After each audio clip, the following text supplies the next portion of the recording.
नमस्कार भक्तों और प्रिय श्रोताओं, आप सभी का इस पावन कथा में हृदय से स्वागत है।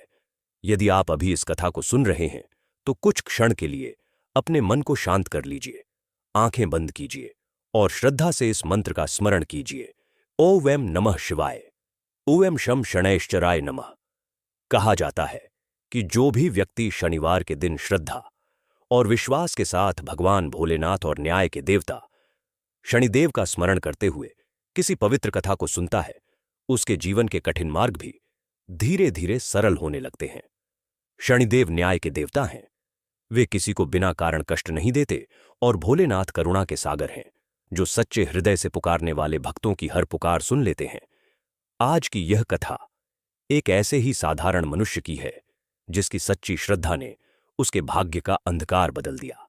यह कथा समय की धूल में छिपी हुई एक ऐसी कहानी है जिसे बहुत कम लोगों ने सुना है। बहुत समय पहले उत्तर भारत के पर्वतीय क्षेत्र में एक छोटा सा गांव था। चारों ओर घने जंगल, दूर दूर तक फैले पहाड़ और बीच से बहती एक शांत नदी उस गांव को प्रकृति की गोद में छिपाए रखते थे। उस गांव का नाम था देवकुंड। गांव छोटा था, लेकिन वहां के लोगों का जीवन सरल और शांत था। लोग सुबह सूरज के साथ जागते, खेतों में काम करते, शाम को घर लौटते और रात को भगवान का नाम लेकर सो जाते। उसी गांव में एक युवक रहता था, जिसका नाम था माधव। माधव के माता पिता अब इस दुनिया में नहीं थे। बचपन में ही उसने जीवन के कई कठिन रूप देख लिए थे। उसके पास न जमीन थी, न धन और न ही कोई सहारा। वह जंगल से लकड़ियां काटकर लाता, उन्हें पास के कस्बे में बेचता और उसी से अपना जीवन चलाता।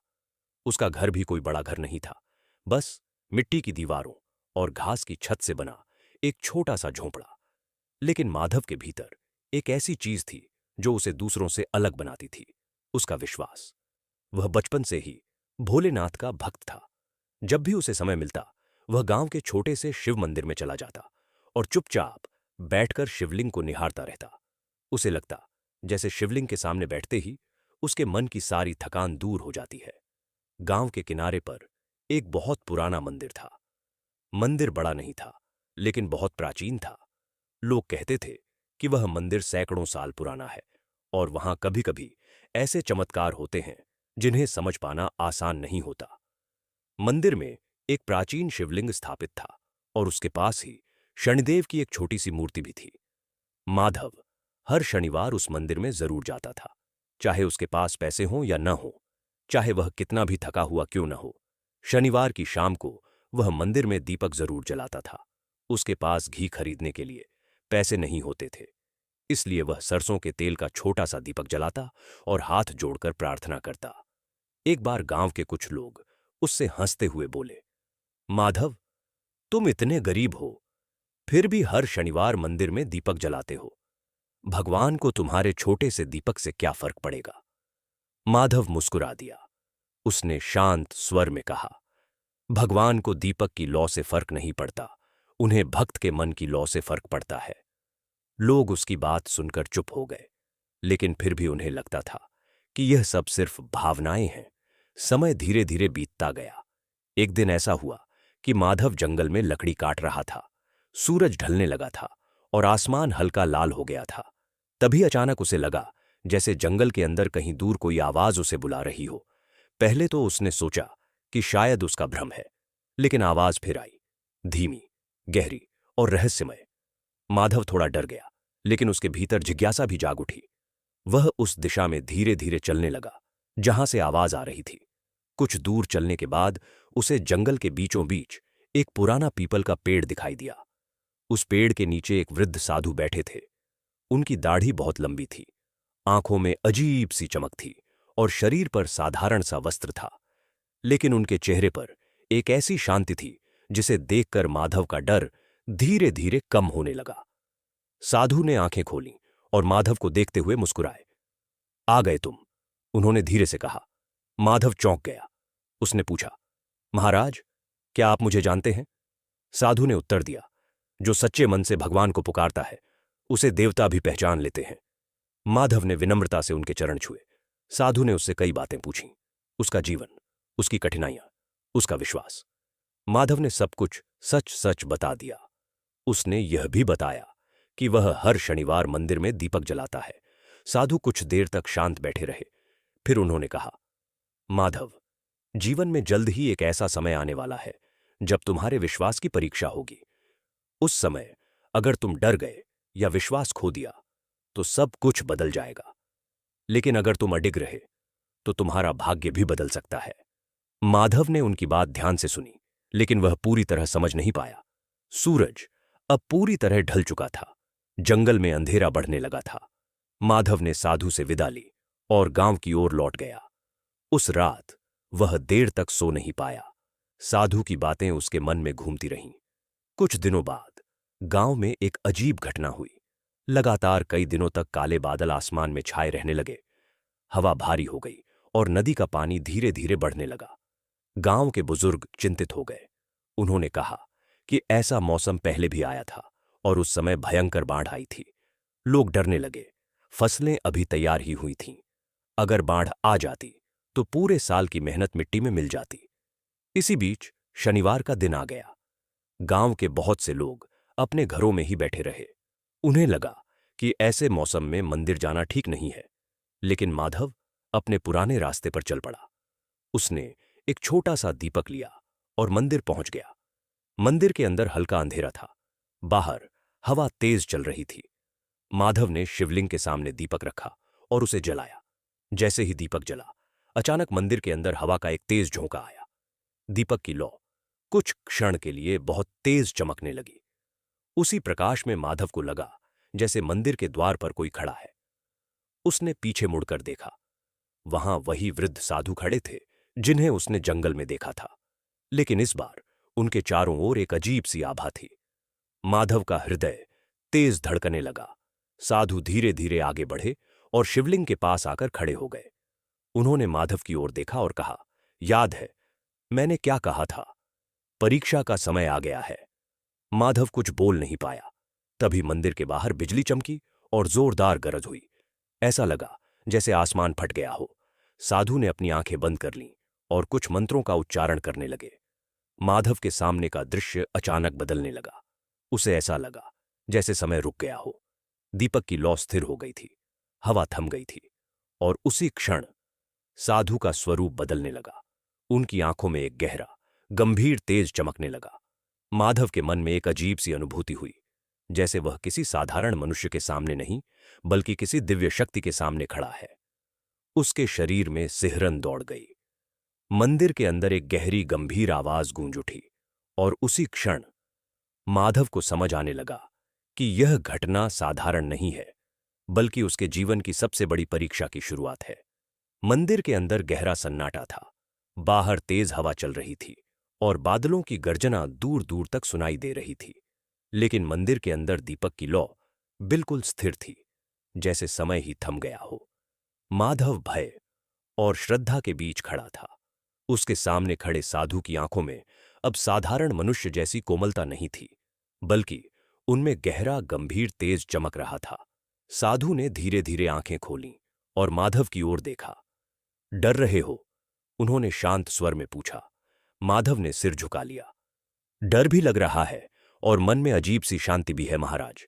साधु हल्का सा मुस्कुराए।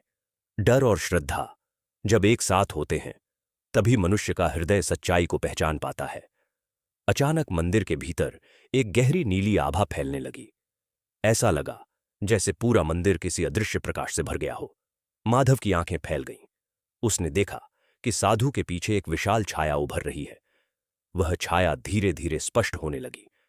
उस छाया में एक गंभीर, दिव्य स्वरूप दिखाई देने लगा। हाथ में दंड, गहरी दृष्टि और चारों ओर अद्भुत तेज। माधव का शरीर कांप उठा। उसे समझते देर नहीं लगी कि यह कोई साधारण साधु नहीं है। उसने तुरंत जमीन पर दंडवत प्रणाम कर दिया। मंदिर में एक गंभीर स्वर गूंजा, उठो माधव। माधव ने धीरे धीरे सिर उठाया। उसकी आंखों में आश्चर्य और श्रद्धा दोनों थे। उसके सामने जो दिव्य स्वरूप खड़ा था वह न्याय के देवता शनिदेव का था। माधव के होंठ कांपने लगे। प्रभु, क्या सच में आप?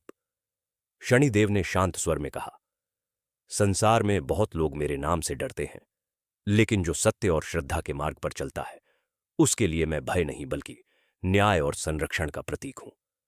माधव के आंसू निकल आए। प्रभु, मैं तो एक साधारण मनुष्य हूं। मैंने ऐसा क्या किया कि आप मेरे सामने प्रकट हुए? शनिदेव ने मंदिर के दीपक की ओर देखा। तुम्हारा यह छोटा सा दीपक। माधव चकित रह गया। शनिदेव बोले, जब संसार में लोग अपने सुख के लिए भगवान को याद करते हैं, तब तुम्हारे जैसे कुछ लोग होते हैं जो बिना किसी स्वार्थ के दीपक जलाते हैं। तुमने कठिन समय में भी विश्वास नहीं छोड़ा।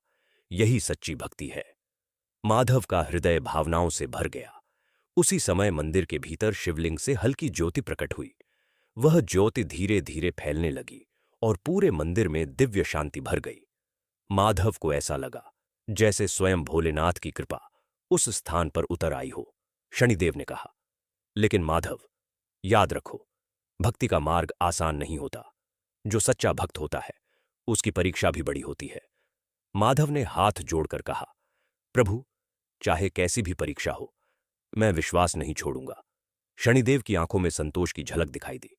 उन्होंने कहा, तो सुनो, इस गांव पर जो संकट आने वाला है वह केवल प्रकृति का नहीं है। इसके पीछे एक गहरा कारण है। माधव ध्यान से सुनने लगा। बहुत वर्षों पहले इस गांव के पास एक प्राचीन साधना स्थल था। शनिदेव ने कहा, जहां आर्षि मुनि तपस्या करते थे। लेकिन समय के साथ मनुष्यों ने उस स्थान की पवित्रता भुला दी। लोभ और अहंकार के कारण उस स्थान की शक्ति अशांत हो गई है। माधव को कुछ समझ नहीं आया। प्रभु, मैं क्या कर सकता हूं? शनिदेव ने उत्तर दिया, तुम्हें उस स्थान को फिर से जागृत करना होगा। माधव चौंक गया, लेकिन मैं तो एक साधारण आदमी हूं प्रभु। मुझे तो साधना का ज्ञान भी नहीं। शनिदेव ने गंभीर स्वर में कहा, भक्ति सबसे बड़ी साधना है। माधव ने गहरी सांस ली। उसी समय मंदिर के बाहर बिजली जोर से कड़की। ऐसा लगा जैसे आसमान फट गया हो। मंदिर के दरवाजे अचानक अपने आप खुल गए।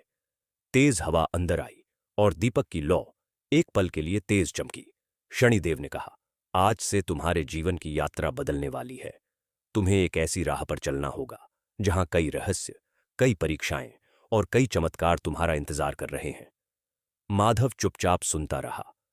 उसके मन में डर भी था और उत्सुकता भी। शनिदेव धीरे धीरे पीछे हटने लगे। जब समय आएगा, मार्ग स्वयं खुल जाएगा, उन्होंने कहा। फिर उनका दिव्य स्वरूप धीरे धीरे प्रकाश में विलीन होने लगा। कुछ ही क्षणों में मंदिर फिर से वैसा ही साधारण दिखाई देने लगा। माधव अकेला खड़ा था। दीपक अब भी जल रहा था।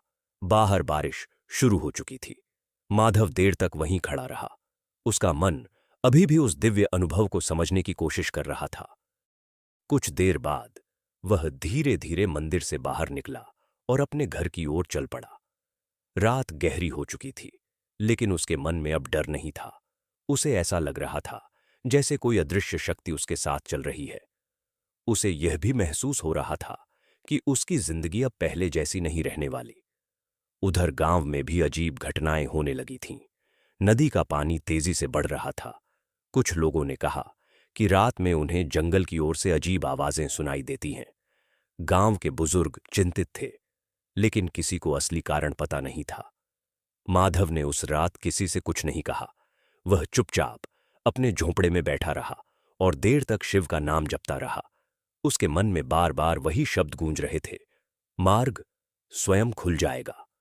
उसे महसूस हो रहा था कि आने वाले दिनों में कुछ ऐसा होने वाला है जो पूरे गांव का भाग्य बदल देगा। और सच में यह तो बस शुरुआत थी, क्योंकि जल्द ही माधव को उस प्राचीन साधना स्थल के बारे में पता चलने वाला था, जहां एक ऐसा रहस्य छिपा था जो सदियों से दुनिया की नजरों से दूर था। उस रात के बाद माधव देर तक सो नहीं पाया।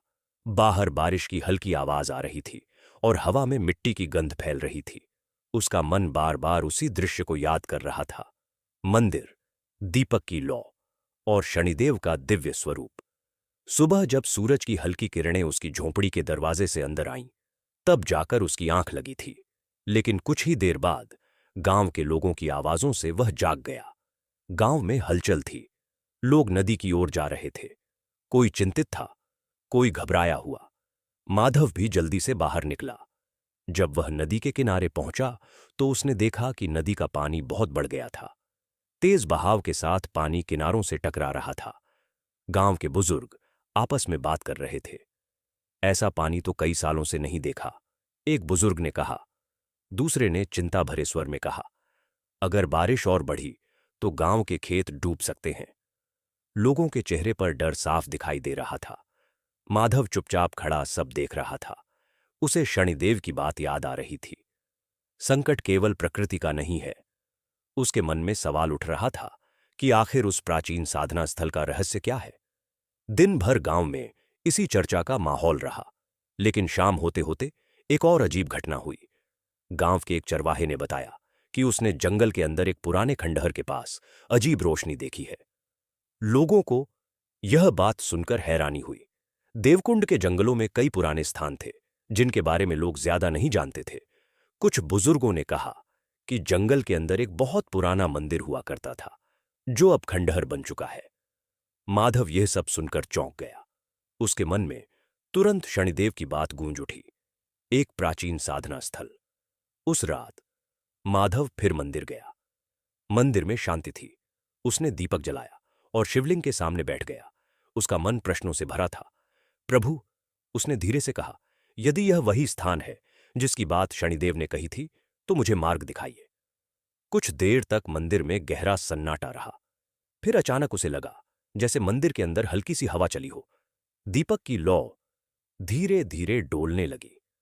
माधव की नजर शिवलिंग के पास रखी एक पुरानी पत्थर की पटिया पर गई।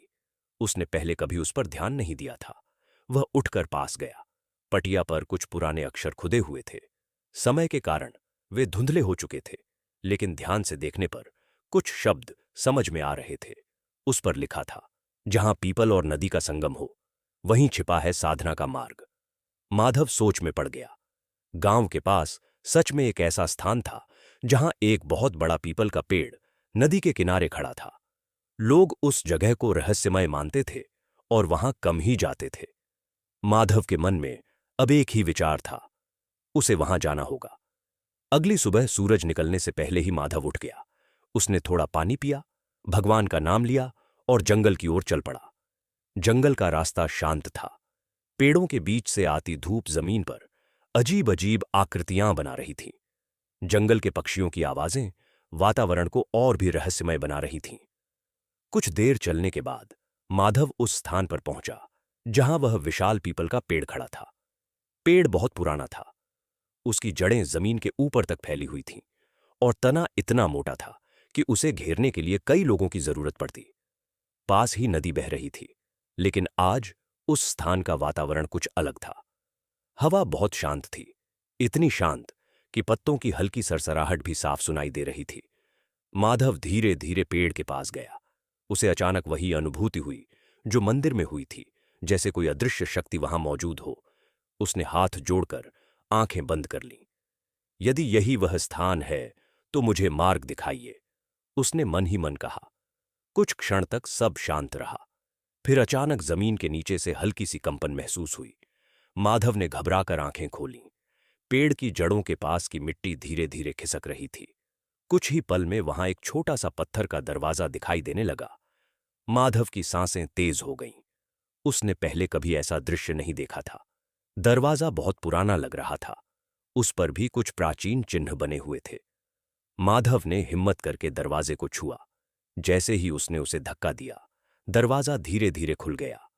अंदर से ठंडी हवा का झोंका बाहर आया। अंदर अंधेरा था, लेकिन उसी अंधेरे में कहीं दूर हल्की सी रोशनी दिखाई दे रही थी। माधव का दिल तेज धड़क रहा था। उसे समझ आ गया कि यह कोई साधारण जगह नहीं है।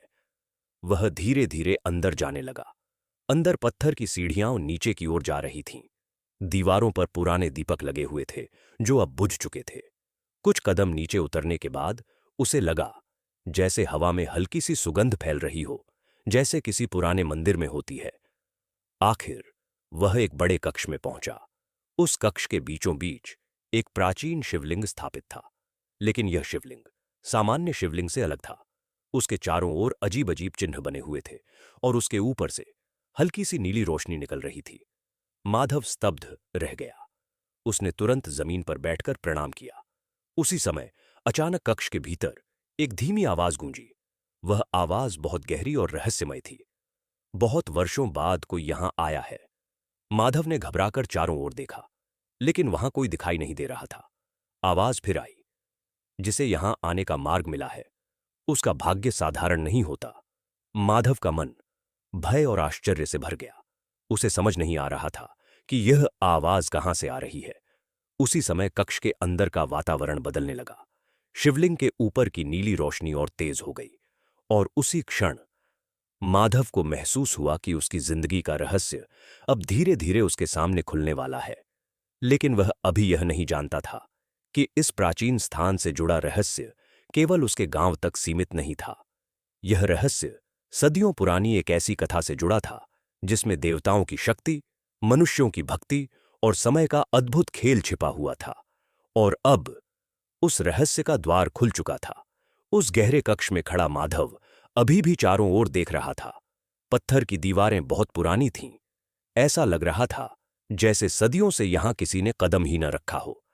लेकिन उस स्थान की हवा में एक अद्भुत शांति थी, जैसे कोई पवित्र ऊर्जा वहां लगातार प्रवाहित हो रही हो।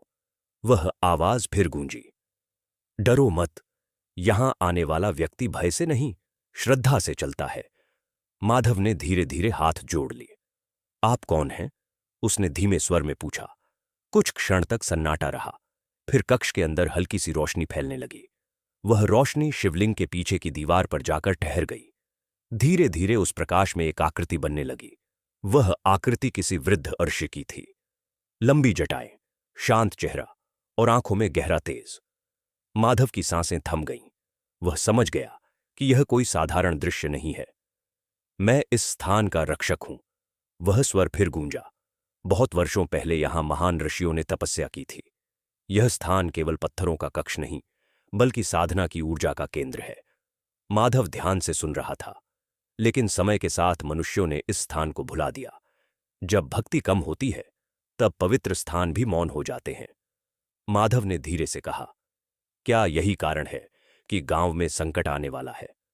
उस प्रकाशमयी आकृति ने उत्तर दिया, हां, क्योंकि जब किसी स्थान की पवित्रता टूटती है, तब प्रकृति भी असंतुलित हो जाती है। माधव के मन में कई सवाल उठ रहे थे। मुझे क्या करना होगा? उसने पूछा। कुछ क्षण तक वह प्रकाशमयी आकृति उसे देखती रही। फिर उसने कहा, तुम्हें इस स्थान को फिर से जागृत करना होगा, लेकिन इसके लिए केवल पूजा करना पर्याप्त नहीं होगा। माधव ध्यान से सुनता रहा। तुम्हें 3 परीक्षाओं से गुजरना होगा।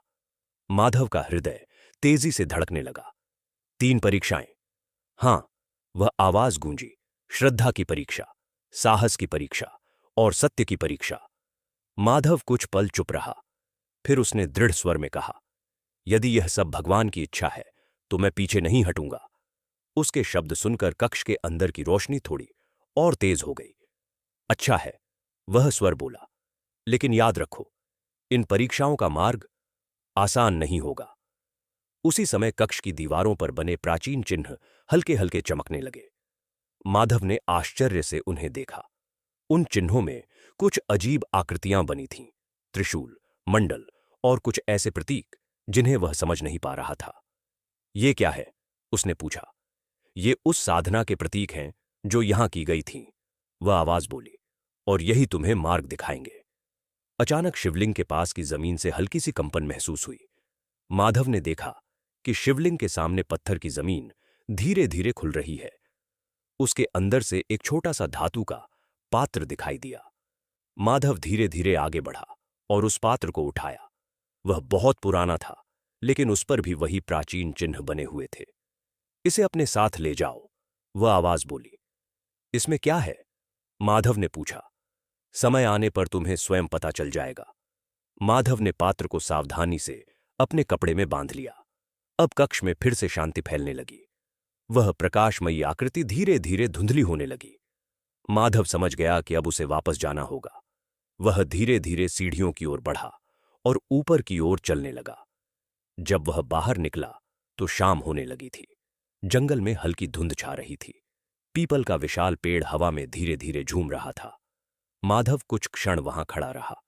उसके मन में अब डर नहीं था, बल्कि उसे ऐसा लग रहा था जैसे किसी ने उसे एक नया उद्देश्य दे दिया हो। वह धीरे धीरे गांव की ओर चल पड़ा। उधर गांव में भी अजीब घटनाएं होने लगी थीं। कुछ लोगों ने बताया कि रात में उन्हें नदी के किनारे से अजीब आवाजें सुनाई देती हैं। कुछ ने कहा कि जंगल में कहीं दूर नीली रोशनी दिखाई देती है। गांव के बुजुर्ग अब बहुत चिंतित थे, लेकिन किसी को असली कारण नहीं पता था। माधव उस रात चुपचाप अपने झोंपड़े में बैठा रहा।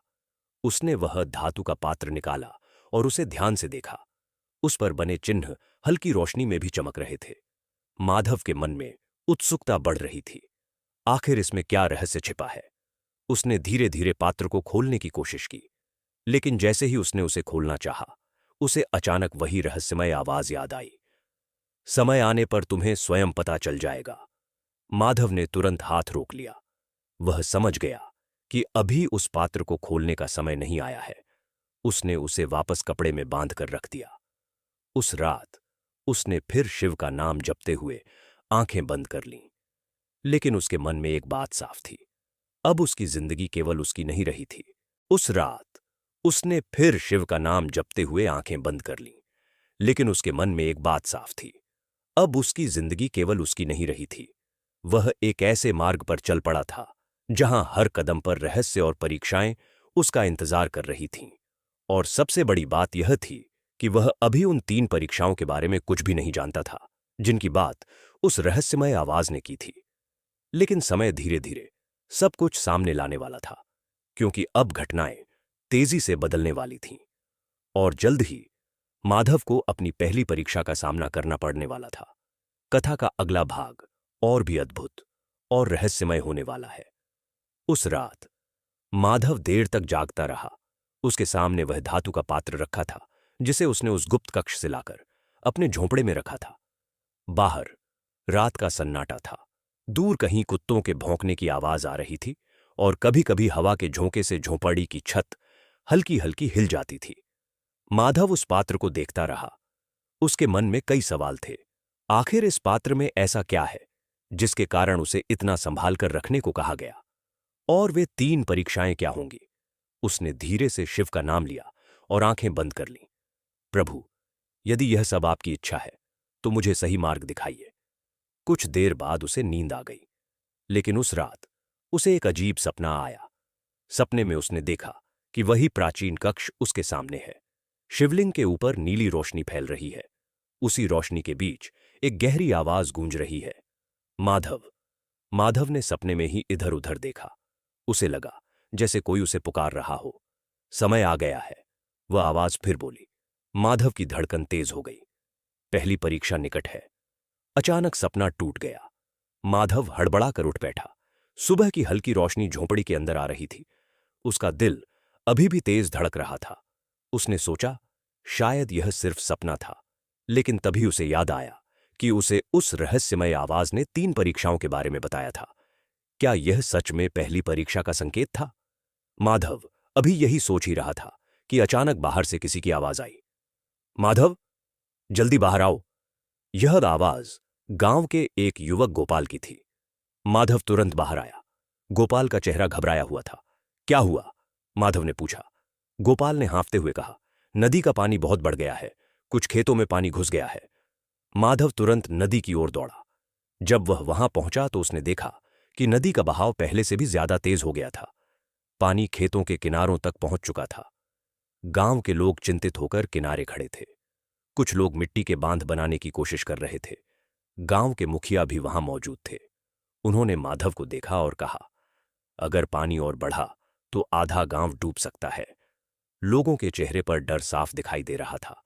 माधव चुपचाप नदी को देखता रहा। उसे फिर शनिदेव की बात याद आई। संकट केवल प्रकृति का नहीं है। तभी अचानक हवा का एक तेज झोंका आया। नदी का पानी और उग्र हो गया। लोगों में अफरा तफरी मच गई। उसी समय माधव को अपने झोंपड़े में रखा वह धातु का पात्र याद आया। उसे समझ नहीं आ रहा था क्यों, लेकिन उसे ऐसा लग रहा था कि उस पात्र का इस संकट से कोई संबंध है। वह तुरंत वापस अपने झोंपड़े की ओर दौड़ा। जब वह वहां पहुंचा तो उसने देखा कि झोंपड़ी के अंदर अजीब सा वातावरण था, जैसे हवा अचानक भारी हो गई हो। माधव ने जल्दी से वह पात्र उठाया। जैसे ही उसने उसे हाथ में लिया, उस पर बने चिन्ह हल्के हल्के चमकने लगे। माधव चौंक गया। उसे समझ नहीं आ रहा था कि यह क्या हो रहा है। अचानक उसे वही आवाज फिर सुनाई दी, इसे नदी के किनारे ले जाओ। माधव ने चारों ओर देखा, लेकिन वहां कोई नहीं था। आवाज फिर आई, जल्दी करो, समय कम है। माधव समझ गया कि यह वही रहस्यमय शक्ति है जो उस प्राचीन कक्ष में उससे बात कर रही थी। वह तुरंत पात्र लेकर नदी की ओर दौड़ा। जब वह वहां पहुंचा तो लोगों की भीड़ लगी हुई थी। पानी अब खेतों में घुसने लगा था। लोग घबराकर इधर उधर भाग रहे थे। माधव सीधे नदी के किनारे गया। उसने हाथ में पकड़े पात्र को देखा। उस पर बने चिन्ह अब पहले से ज्यादा चमक रहे थे। माधव ने धीरे से आंखें बंद कीं। भोलेनाथ, मेरी मदद कीजिए। फिर उसने धीरे धीरे उस पात्र को नदी के पानी के पास रख दिया। जैसे ही पात्र जमीन को छुआ, अचानक एक अजीब घटना हुई। नदी के ऊपर की हवा अचानक शांत हो गई। पानी का उग्र बहाव कुछ क्षण के लिए धीमा पड़ गया। लोगों ने आश्चर्य से नदी को देखा। फिर अचानक पानी के बीचों बीच हल्की नीली रोशनी दिखाई देने लगी। गांव के लोग हैरान रह गए। किसी ने धीरे से कहा, यह क्या हो रहा है? माधव खुद भी स्तब्ध था। उसने ऐसा दृश्य पहले कभी नहीं देखा था। नीली रोशनी धीरे धीरे फैलने लगी और कुछ ही क्षणों में नदी का बहाव पहले से शांत हो गया। पानी अब किनारों से टकराना बंद कर चुका था। लोगों ने राहत की सांस ली। गांव के मुखिया ने आश्चर्य से कहा, यह कैसे हुआ?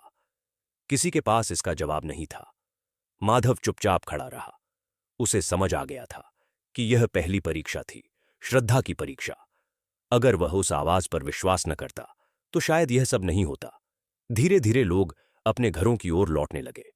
गांव में राहत का माहौल था, लेकिन माधव के मन में अभी भी कई सवाल थे। उसने उस पात्र को फिर से उठाया। अब उस पर बने चिन्ह फिर सामान्य हो चुके थे, जैसे कुछ हुआ ही न हो। माधव धीरे धीरे अपने झोंपड़े की ओर लौट गया। उस रात वह देर तक सोचता रहा। पहली परीक्षा पूरी हो चुकी थी, लेकिन अभी दो परीक्षाएं बाकी थीं, साहस की परीक्षा और सत्य की परीक्षा। और उसे अंदाजा भी नहीं था कि वे परीक्षाएं कैसी होंगी। लेकिन एक बात अब उसे पूरी तरह समझ आ चुकी थी। यह सब केवल उसके जीवन की कहानी नहीं थी। यह एक ऐसी यात्रा थी जिसमें उसके विश्वास, साहस और सच्चाई को परखा जाने वाला था। और अब घटनाएं पहले से भी तेजी से बदलने वाली थीं, क्योंकि जल्द ही माधव को अपनी दूसरी परीक्षा का सामना करना था। और वह परीक्षा उसकी कल्पना से भी ज्यादा कठिन होने वाली थी। नदी का पानी शांत होने के बाद गांव में कुछ दिनों तक शांति बनी रही। लोग धीरे धीरे अपने कामों में लग गए। खेतों में फिर से हल चलने लगे और गांव की दिनचर्या पहले जैसी दिखाई देने लगी। लेकिन माधव के मन में शांति नहीं थी। वह जानता था कि जो कुछ हुआ वह साधारण घटना नहीं थी। उसे यह भी महसूस हो रहा था कि अगली परीक्षा किसी भी समय आ सकती है। एक शाम वह फिर मंदिर गया। मंदिर के अंदर वही पुराना सन्नाटा था। उसने दीपक जलाया और शिवलिंग के सामने बैठ गया। उसने धीरे धीरे मंत्र जपना शुरू किया। एयूएम नमः शिवाय, एयूएम नमः शिवाय। कुछ देर बाद उसे फिर वही अनुभूति होने लगी जो पहले भी कई बार हो चुकी थी, जैसे मंदिर की हवा अचानक बदल गई हो। दीपक की लौ धीरे धीरे डोलने लगी। माधव ने आंखें खोली। उसे लगा जैसे मंदिर के अंदर हल्की सी नीली आभा फैल रही है। और उसी क्षण उसे वही गहरी आवाज सुनाई दी, माधव। माधव तुरंत सतर्क हो गया। प्रभु, उसने धीमे स्वर में कहा। आवाज फिर गूंजी। पहली परीक्षा पूरी हो चुकी है, लेकिन अब दूसरी परीक्षा का समय निकट है। माधव ने गहरी सांस ली। साहस की परीक्षा? उसने पूछा। कुछ क्षण के लिए सन्नाटा छा गया। फिर वही आवाज आई, हां, साहस की परीक्षा। माधव चुप रहा। तुम्हें उस स्थान पर जाना होगा जहां से गांव के लोग हमेशा डरते रहे हैं। माधव के मन में तुरंत एक स्थान का विचार आया। गांव के पास एक पुरानी पहाड़ी थी जिसे लोग अंधेरी पहाड़ी कहते थे। कहा जाता था कि रात के समय वहां अजीब आवाजें सुनाई देती हैं और कई लोगों ने वहां विचित्र घटनाएं देखी हैं। माधव ने धीरे से पूछा, क्या मुझे अंधेरी पहाड़ी पर जाना होगा? कुछ क्षण बाद आवाज आई, हां। माधव के शरीर में हल्की सिहरन दौड़ गई, लेकिन उसने तुरंत खुद को संभाला। अगर यह भगवान की इच्छा है तो मैं जाऊंगा। मंदिर के अंदर की नीली आभा धीरे धीरे समाप्त हो गई। माधव समझ गया कि अब उसे अगली परीक्षा के लिए तैयार होना होगा। अगले दिन सूरज ढलने के बाद वह अंधेरी पहाड़ी की ओर चल पड़ा। गांव के कुछ लोगों ने उसे उस दिशा में जाते देखा। एक बुजुर्ग ने उसे रोकने की कोशिश की। माधव, उधर मत जाओ, वहां रात को कोई नहीं जाता। माधव मुस्कुरा दिया। मुझे जाना ही होगा। वह धीरे धीरे पहाड़ी की ओर बढ़ गया। जैसे जैसे वह आगे बढ़ रहा था, जंगल घना होता जा रहा था। पेड़ों की शाखाएं हवा में हिल रही थीं और चारों ओर अजीब सा सन्नाटा था। थोड़ी देर बाद वह पहाड़ी के नीचे पहुंच गया। अंधेरा अब गहरा हो चुका था। आसमान में बादल छाए हुए थे और चांद की रोशनी मुश्किल से जमीन तक पहुंच रही थी। माधव ने गहरी सांस ली और ऊपर चढ़ना शुरू किया। पहाड़ी का रास्ता पत्थरों से भरा हुआ था।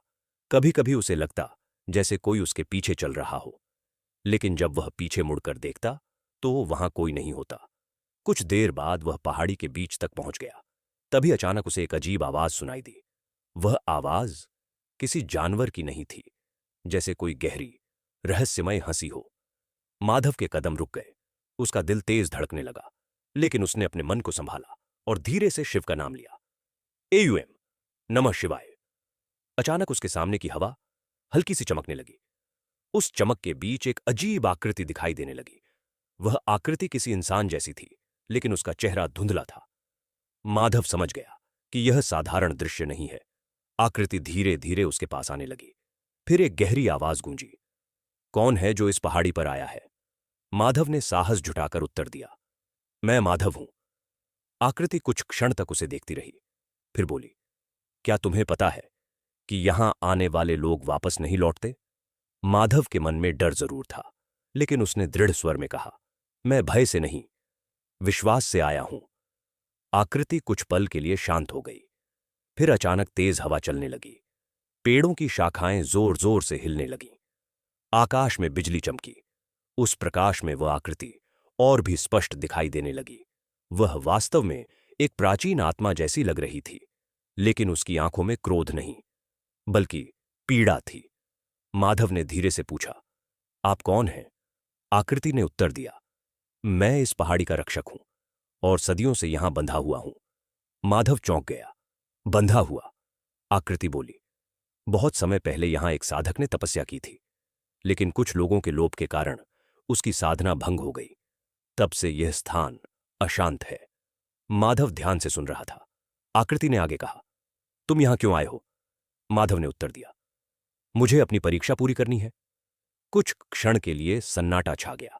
फिर आकृति बोली, अगर तुम सच में साहसी हो तो इस पहाड़ी की चोटी तक जाओ। वहां एक प्राचीन दीप है जो वर्षों से बुझा हुआ है। यदि तुम उसे फिर से जला सको तो तुम्हारी परीक्षा पूरी हो जाएगी। माधव ने ऊपर देखा। छोटी बहुत दूर थी और रास्ता खतरनाक भी, लेकिन उसने बिना हिचकिचाए कहा, मैं प्रयास करूंगा। फिर वह धीरे धीरे ऊपर चढ़ने लगा। रास्ता कठिन था। कई बार उसका पैर फिसलते फिसलते बचा। तेज हवा चल रही थी, लेकिन हर कदम के साथ वह शिव का नाम जपता रहा। एयूएम, नमः शिवाय। आखिरकार वह पहाड़ी की चोटी तक पहुंच गया। वहां एक छोटा सा पत्थर का मंच था। उसके बीचों बीच एक पुराना दीप रखा हुआ था। माधव ने उसे ध्यान से देखा। वह दीप वास्तव में बहुत पुराना था, जैसे सदियों से बुझा हुआ हो। माधव ने अपनी जेब से छोटा सा दीपक निकाला और उसे जलाया। फिर उसने उसी लौ से उस पुराने दीप को जलाने की कोशिश की। कुछ क्षण तक कुछ नहीं हुआ, लेकिन अचानक दीप की बाती में हल्की सी चमक दिखाई दी और फिर धीरे धीरे वह दीप जल उठा। जैसे ही दीप जला, पूरी पहाड़ी पर एक हल्की सुनहरी रोशनी फैल गई। नीचे खड़ी वह रहस्यमय आकृति धीरे धीरे मुस्कुराने लगी और उसी क्षण माधव को महसूस हुआ कि उसकी दूसरी परीक्षा, साहस की परीक्षा, पूरी हो चुकी है। लेकिन अब भी एक अंतिम परीक्षा बाकी थी, सत्य की परीक्षा। और वही परीक्षा उसके जीवन का सबसे कठिन मोड़ बनने वाली थी। जब पहाड़ी की चोटी पर दीप जल उठा, तब चारों ओर एक अद्भुत शांति फैल गई। हवा जो अभी कुछ देर पहले बहुत तेज चल रही थी, अचानक शांत हो गई। आकाश में बादल धीरे धीरे हटने लगे और चांद की हल्की रोशनी उस दीपक की लौ के साथ मिलकर पूरे स्थान को दिव्य बना रही थी। माधव कुछ क्षण वहीं खड़ा रहा। उसके मन में एक अजीब सी शांति थी, लेकिन तभी अचानक उसे वही रहस्यमय आवाज सुनाई दी। माधव। माधव ने तुरंत चारों ओर देखा। आवाज बहुत परिचित थी, वही गहरी रहस्यमय आवाज जो उसे उस प्राचीन कक्ष में सुनाई दी थी। तुमने साहस की परीक्षा पार कर ली है, आवाज गूंजी। माधव ने धीरे से कहा, प्रभु, अब आगे क्या होगा? कुछ क्षण तक सन्नाटा रहा। फिर आवाज फिर से आई। अब समय है अंतिम परीक्षा का, सत्य की परीक्षा। माधव का हृदय थोड़ा तेज धड़कने लगा। सत्य की परीक्षा कैसी होगी? उसने पूछा। आवाज बोली, मनुष्य के जीवन में सबसे कठिन कार्य सत्य को स्वीकार करना होता है। माधव कुछ समझ नहीं पाया। तुम्हें एक ऐसा सत्य जानना होगा जो तुम्हारे जीवन को पूरी तरह बदल देगा, आवाज बोली। माधव चुप रहा। और उस सत्य को स्वीकार करना ही तुम्हारी अंतिम परीक्षा होगी, यह कहकर आवाज धीरे धीरे शांत हो गई। माधव कुछ देर तक वहीं खड़ा सोचता रहा। फिर वह धीरे धीरे पहाड़ी से नीचे उतरने लगा। जब वह नीचे पहुंचा तो उसे वह रहस्यमय आकृति फिर दिखाई दी जो पहले उससे बात कर रही थी। लेकिन अब उसका चेहरा पहले जैसा धुंधला नहीं था। अब उसमें शांति दिखाई दे रही थी। आकृति ने धीरे से कहा, तुमने इस स्थान को मुक्त कर दिया है। माधव ने हाथ जोड़ लिए। मैंने तो केवल अपना कर्तव्य किया है। आकृति मुस्कुराई। तुम्हारा मार्ग अब और भी कठिन होने वाला है। माधव ने पूछा, क्या आप जानते हैं कि मेरी अंतिम परीक्षा क्या होगी? आकृति ने उत्तर दिया, सत्य की परीक्षा हमेशा भीतर से आती है, बाहर से नहीं। माधव यह सुनकर सोच में पड़ गया। कुछ ही क्षण बाद वह आकृति धीरे धीरे प्रकाश में विलीन हो गई। अब माधव अकेला खड़ा था। वह धीरे धीरे गांव की ओर लौटने लगा। रात काफी गहरी हो चुकी थी। जब वह गांव पहुंचा तो सब लोग सो चुके थे, लेकिन उसके मन में कई सवाल उठ रहे थे। आखिर वह सत्य क्या है जिसके बारे में उसे जानना होगा? अगली सुबह जब माधव उठा तो गांव में अजीब सा माहौल था। लोग आपस में कुछ चर्चा कर रहे थे। माधव ने गोपाल से पूछा, क्या हुआ? गोपाल ने कहा, कल रात गांव के पुराने कुएं के पास कुछ अजीब हुआ है। माधव चौंक गया। क्या? गोपाल बोला, कुछ लोगों ने कहा कि उन्होंने वहां नीली रोशनी देखी है। माधव के मन में तुरंत उस प्राचीन साधना स्थल की याद आ गई। वह तुरंत उस कुएं की ओर चल पड़ा। जब वह वहां पहुंचा तो कई लोग पहले से ही खड़े थे। कुआं बहुत पुराना था। गांव के बुजुर्ग कहते थे कि यह कुआं बहुत प्राचीन समय में बनाया गया था। माधव ने धीरे धीरे कुएं के अंदर झांका। अंदर गहरा अंधेरा था, लेकिन अचानक उसे लगा जैसे नीचे कहीं हल्की नीली रोशनी चमक रही है। उसका दिल तेजी से धड़कने लगा। उसी क्षण उसके मन में एक अजीब सा विचार आया। क्या यह उसी सत्य से जुड़ा है जिसकी बात उस रहस्यमय आवाज ने की थी? माधव ने बिना कुछ कहे एक रस्सी उठाई। लोगों ने उसे रोकने की कोशिश की। माधव, नीचे मत जाओ, कुआं बहुत गहरा है। लेकिन माधव ने शांत स्वर में कहा, मुझे जाना ही होगा। उसने रस्सी पकड़ी और धीरे धीरे नीचे उतरने लगा। जैसे जैसे वह नीचे जा रहा था, हवा ठंडी होती जा रही थी। कुछ देर बाद उसके पैर पानी को छू गए, लेकिन तभी उसने देखा कि कुएं की दीवार के एक हिस्से में एक छोटा सा रास्ता बना हुआ है और उसी रास्ते से नीली रोशनी आ रही थी। माधव ने साहस जुटाया और उस रास्ते में प्रवेश कर गया। कुछ ही कदम चलने के बाद वह एक छोटे से कक्ष में पहुंच गया और उस कक्ष को देखकर वह पूरी तरह स्तब्ध रह गया। वहां एक बहुत पुरानी पत्थर की मूर्ति स्थापित थी। वह मूर्ति भगवान शिव की थी, लेकिन उसके सामने एक और पत्थर रखा था जिस पर कुछ प्राचीन अक्षर खुदे हुए थे। माधव ने ध्यान से उन्हें पढ़ने की कोशिश की। कुछ अक्षर धुंधले थे, लेकिन कुछ शब्द साफ दिखाई दे रहे थे। उस पर लिखा था, सत्य वही है जो मनुष्य अपने भीतर छिपाए रखता है। माधव के मन में कई विचार आने लगे। क्या यह उसकी ही परीक्षा है? क्या उसे अपने जीवन से जुड़ा कोई सत्य स्वीकार करना होगा? उसी समय उस कक्ष में हल्की हवा चली और फिर वही रहस्यमय आवाज गूंजी, माधव, समय आ गया है। माधव का दिल जोर से धड़कने लगा। तुम्हें अपने जीवन का वह सत्य स्वीकार करना होगा जिसे तुम अब तक नहीं जानते। माधव ने धीरे से पूछा, कौन सा सत्य? कुछ क्षण तक सन्नाटा रहा। फिर आवाज धीरे से बोली, तुम वह नहीं हो जो तुम समझते हो। माधव की सांसें थम गईं। उसे लगा जैसे उसके जीवन का सबसे बड़ा रहस्य अब उसके सामने आने वाला है, और वही रहस्य उसकी अंतिम परीक्षा बनने वाला था। कथा का अगला भाग और भी रहस्यमय और अद्भुत होने वाला है। उस वाक्य को सुनकर माधव पूरी तरह स्तब्ध रह गया। उसका मन उलझनों से भर गया। वह कुछ क्षण तक उस कक्ष में खड़ा रहा। दीवारों पर जलती नीली रोशनी उस स्थान को और भी रहस्यमय बना रही थी। ऐसा लग रहा था जैसे समय वहीं ठहर गया हो। माधव ने धीरे धीरे पूछा, आपका क्या मतलब है? मैं वही हूं जो बचपन से हूं, एक साधारण मनुष्य। कुछ क्षण तक सन्नाटा रहा, फिर वही आवाज गूंजी, सत्य हमेशा वही नहीं होता जो मनुष्य देखता है। कई बार सत्य वह होता है जिसे समय छिपा देता है। माधव की धड़कन तेज हो गई। तो क्या मेरा जीवन भी किसी रहस्य से जुड़ा है? उसने पूछा। कक्ष की हवा अचानक थोड़ी भारी हो गई। फिर आवाज आई, हां, और वही सत्य तुम्हारी अंतिम परीक्षा है। अचानक उस कक्ष के बीचों बीच हल्की रोशनी फैलने लगी। माधव ने देखा कि शिव की मूर्ति के सामने रखे पत्थर पर बने प्राचीन अक्षर धीरे धीरे चमकने लगे हैं, और उसी प्रकाश के भीतर उसे कुछ दृश्य दिखाई देने लगे, जैसे कोई पुरानी स्मृतियां उसके सामने जीवित हो रही हों।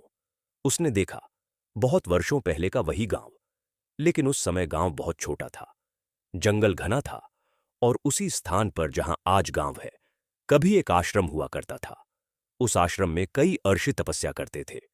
उनमें से एक महान तपस्वी थे, अर्षि वेदांत। अर्षि वेदांत बहुत शक्तिशाली साधक थे। उनकी तपस्या के कारण उस पूरे क्षेत्र में दिव्य ऊर्जा का प्रवाह रहता था। लोग दूर दूर से उनके दर्शन करने आते थे, लेकिन समय के साथ कुछ लोगों के मन में लोभ उत्पन्न हो गया।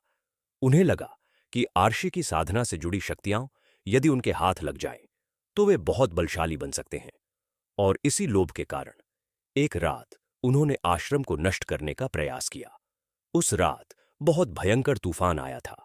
आकाश में बिजली चमक रही थी और जंगल में अजीब आवाजें गूंज रही थीं। आर्षि वेदांत ने उस संकट को समझ लिया। उन्होंने अपनी साधना की शक्ति से उस पवित्र स्थान की ऊर्जा को एक विशेष स्थान में सुरक्षित कर दिया। वही स्थान बाद में वह प्राचीन कक्ष बना जिसे माधव ने खोजा था। लेकिन उसी रात एक और घटना हुई। आर्षि वेदांत को पता था कि उनकी साधना की परंपरा को आगे बढ़ाने वाला कोई चाहिए। उन्होंने अपने एक शिष्य को आदेश दिया कि वह उस पवित्र ऊर्जा की रक्षा करे और समय आने पर उसे सही व्यक्ति तक पहुंचाए। दृश्य धीरे धीरे बदलने लगा। अब माधव ने देखा कि एक छोटा बच्चा उस आश्रम के पास खेल रहा है। वह बच्चा बहुत शांत और सरल दिखाई दे रहा था, और उस बच्चे के माथे पर हल्की सी चमक थी। माधव ने ध्यान से देखा, और अचानक उसकी सांसें थम गईं, क्योंकि वह बच्चा कोई और नहीं, वही स्वयं था। माधव स्तब्ध रह गया। दृश्य धीरे धीरे समाप्त हो गया। कक्ष फिर से शांत हो गया। माधव की आवाज कांप रही थी, क्या क्या यह सच है? आवाज फिर गूंजी, हां माधव, तुम्हें बचपन में इस गांव में लाया गया था। तुम्हारे माता पिता साधारण लोग नहीं थे, वे उस प्राचीन आश्रम से जुड़े हुए थे। माधव की आंखों में आंसू आ गए।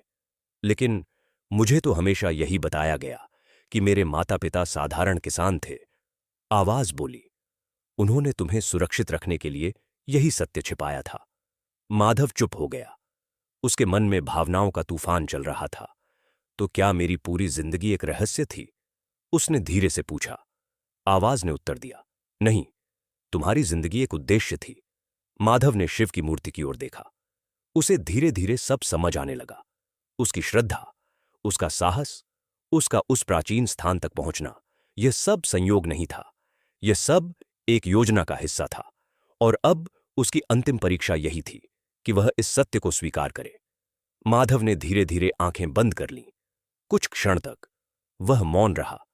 फिर उसने शांत स्वर में कहा, यदि यही सत्य है तो मैं इसे स्वीकार करता हूं। जैसे ही उसने यह कहा, उस कक्ष में अचानक दिव्य प्रकाश फैल गया। नीली रोशनी सुनहरी आभा में बदल गई। शिव की मूर्ति के सामने रखे पत्थर से एक हल्की ज्योति उठी और पूरे कक्ष में फैल गई। और उसी क्षण वही रहस्यमय आवाज फिर गूंजी, माधव, तुमने सत्य की परीक्षा भी पार कर ली है। माधव ने धीरे धीरे आंखें खोलीं। उसके चेहरे पर अब डर नहीं था, केवल शांति थी। उसने समझ लिया था कि उसका जीवन केवल एक साधारण जीवन नहीं था। वह उस प्राचीन परंपरा की कड़ी था जिसे समय ने छिपा दिया था। लेकिन अब वह परंपरा फिर से जागृत होने वाली थी। माधव धीरे धीरे उस कक्ष से बाहर निकलने लगा। जब वह कुएं से बाहर आया तो सुबह की पहली किरणें आसमान में फैल रही थीं।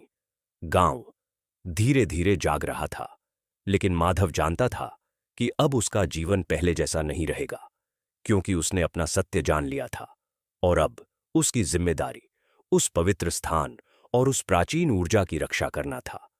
लेकिन उसकी यात्रा अभी पूरी नहीं हुई थी, क्योंकि उस सत्य को जानने के बाद अब उसे एक और महत्वपूर्ण कार्य करना था, उस प्राचीन साधना स्थल को पूरी तरह जागृत करना। और वही कार्य इस कथा को उसके अंतिम और सबसे दिव्य मोड़ तक ले जाने वाला था। कुएं से बाहर निकलते समय सूरज की पहली किरणें आसमान में फैल रही थीं। पक्षियों की चहचहाहट पूरे वातावरण में गूंज रही थी। गांव धीरे धीरे जाग रहा था। माधव कुछ क्षण वहीं खड़ा रहा। उसका मन अब पहले से बिल्कुल अलग महसूस कर रहा था, जैसे भीतर कोई नई शक्ति जाग उठी हो।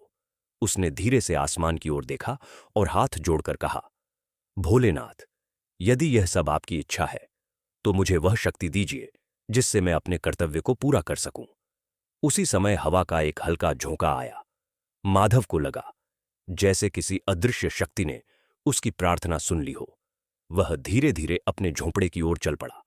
जब वह घर पहुंचा तो उसने देखा कि गांव के कुछ लोग बाहर खड़े उसकी राह देख रहे हैं। गोपाल ने उसे देखते ही कहा, माधव, तुम रात भर कहां थे? हम सब चिंतित हो गए थे। माधव कुछ पल चुप रहा, फिर उसने मुस्कुराकर कहा, मैं ठीक हूं, बस कुछ जरूरी काम था।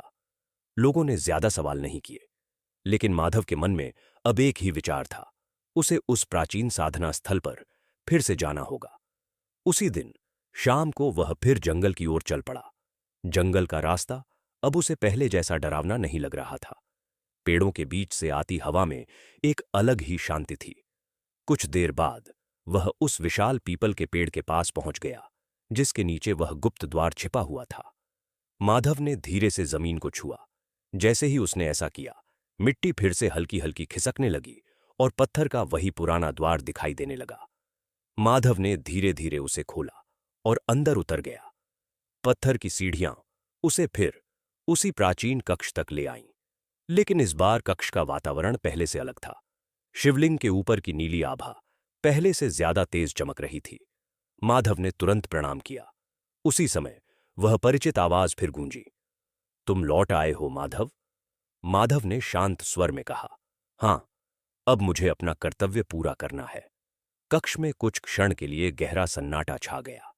फिर आवाज बोली, साधना स्थल को जागृत करने के लिए तुम्हें एक विशेष अनुष्ठान करना होगा। माधव ध्यान से सुनने लगा। यह अनुष्ठान केवल वही व्यक्ति कर सकता है जिसने श्रद्धा, साहस और सत्य की परीक्षा पार की हो। माधव ने धीरे से सिर झुका दिया। मुझे क्या करना होगा? उसने पूछा। आवाज ने उत्तर दिया, आज रात जब चंद्रमा आकाश के बीचों बीच होगा, तब तुम्हें शिवलिंग के सामने दीप जलाकर प्रार्थना करनी होगी। माधव ने पूछा, बस इतना? आवाज हल्की मुस्कान के साथ बोली, नहीं, उसके बाद तुम्हें अपने मन का सबसे शुद्ध भाव भगवान को अर्पित करना होगा। माधव कुछ पल चुप रहा। उसे समझ आ गया कि यह केवल एक साधारण पूजा नहीं होगी, यह उसके जीवन का सबसे महत्वपूर्ण क्षण होने वाला था। रात धीरे धीरे गहराने लगी। माधव उसी कक्ष में बैठकर शिव का नाम जपने लगा। समय धीरे धीरे बीतता गया। आखिर वह क्षण आ गया जब चंद्रमा आकाश के मध्य में पहुंच गया। कक्ष के भीतर चंद्रमा की हल्की रोशनी प्रवेश कर रही थी। माधव ने एक दीप जलाया और शिवलिंग के सामने रख दिया। फिर उसने आंखें बंद कर लीं। भोलेनाथ, उसने धीमे स्वर में कहा, मेरे पास देने के लिए कोई बड़ा यज्ञ या धन नहीं है। मेरे पास केवल मेरी श्रद्धा है। यदि यह स्थान फिर से जागृत होना चाहिए तो मेरी भक्ति को स्वीकार कीजिए। कुछ क्षण तक सब शांत रहा। फिर अचानक कक्ष की हवा बदलने लगी। दीवारों पर बने प्राचीन चिन्ह चमकने लगे। शिवलिंग के ऊपर की नीली आभा धीरे धीरे तेज होने लगी। माधव ने आंखें खोली। उसने देखा कि कक्ष के बीचों बीच एक दिव्य प्रकाश प्रकट हो रहा है। वह प्रकाश धीरे धीरे पूरे कक्ष में फैलने लगा और उसी प्रकाश के बीच एक दिव्य स्वर गूंज उठा, माधव। माधव ने तुरंत हाथ जोड़ लिए। उसे महसूस हो रहा था कि यह कोई साधारण शक्ति नहीं है। तुमने अपने जीवन की सभी परीक्षाएं पार कर ली है, वह दिव्य स्वर बोला। माधव की आंखों में आंसू आ गए। प्रभु, यह सब आपकी कृपा से ही संभव हुआ है। अचानक शिवलिंग से तेज प्रकाश निकलने लगा। वह प्रकाश पूरे कक्ष में फैल गया और उसी क्षण माधव को महसूस हुआ कि उस प्राचीन साधना स्थल की ऊर्जा फिर से जागृत हो रही है। कक्ष की दीवारें जैसे जीवित हो उठीं, प्राचीन चिन्ह चमकने लगे और वह दिव्य स्वर फिर गूंजा, आज से यह स्थान फिर से पवित्र हो गया है। माधव के हृदय में गहरी शांति भर गई, लेकिन अभी भी कथा का अंतिम अध्याय बाकी था, क्योंकि इस दिव्य घटना के बाद गांव में एक ऐसा परिवर्तन होने वाला था जिसे लोग पीढ़ियों तक याद रखने वाले थे। और वही परिवर्तन इस कथा को उसके अंतिम और सबसे दिव्य मोड़ तक ले जाने वाला था। उस रात जब प्राचीन कक्ष में दिव्य प्रकाश फैल रहा था, तब माधव शांत होकर शिवलिंग के सामने बैठा था। उसके मन में कोई अभिमान नहीं था, केवल कृतज्ञता थी। कक्ष की दीवारों पर बने प्राचीन चिन्ह अब धीरे धीरे शांत हो रहे थे। नीली आभा सुनहरी रोशनी में बदल चुकी थी और वातावरण में एक गहरी शांति फैल गई थी। उसी समय फिर वह दिव्य स्वर गूंजा, माधव। माधव ने तुरंत हाथ जोड़ लिए। प्रभु, स्वर बोला, तुमने उस कार्य को पूरा कर दिया है जिसे समय ने अधूरा छोड़ दिया था।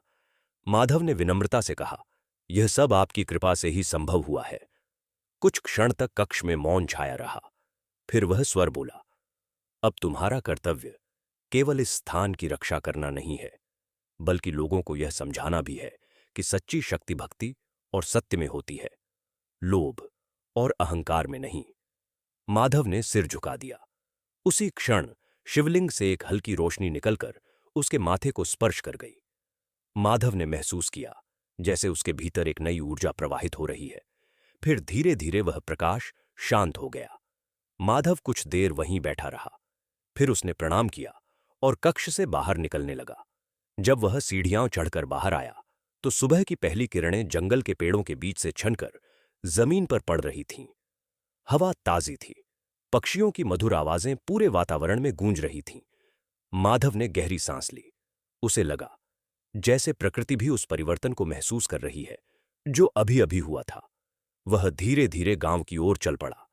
जब वह गांव पहुंचा तो उसने देखा कि लोग पहले से ही जाग चुके थे, लेकिन आज गांव का वातावरण कुछ अलग था।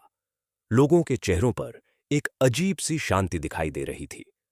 गोपाल ने उसे देखते ही कहा, माधव, आज सुबह कुछ अजीब हुआ है। माधव ने पूछा, क्या? गोपाल बोला, आज नदी का पानी बिल्कुल शांत है और खेतों में जो फसल खराब हो रही थी वह भी अचानक ठीक दिखाई दे रही है। माधव मुस्कुरा दिया। उसे समझ आ गया कि प्राचीन साधना स्थल की ऊर्जा अब पूरे क्षेत्र में फैलने लगी है। कुछ ही दिनों में गांव में और भी बदलाव दिखाई देने लगे। नदी का पानी स्थिर और साफ रहने लगा। खेतों की फसल पहले से बेहतर होने लगी। जंगल में भी शांति बढ़ गई। गांव के बुजुर्गों ने कहा कि उन्होंने ऐसा परिवर्तन पहले कभी नहीं देखा। धीरे धीरे लोगों को यह भी पता चल गया कि इन सब घटनाओं के पीछे माधव का हाथ है। लोग उससे मिलने आने लगे, लेकिन माधव ने कभी यह नहीं कहा कि उसने कोई चमत्कार किया है। वह हमेशा यही कहता, यह सब भगवान की कृपा है। कुछ समय बाद गांव के लोगों ने मिलकर जंगल के उस प्राचीन स्थान को फिर से साफ किया। वहां एक छोटा सा मंदिर बनाया गया।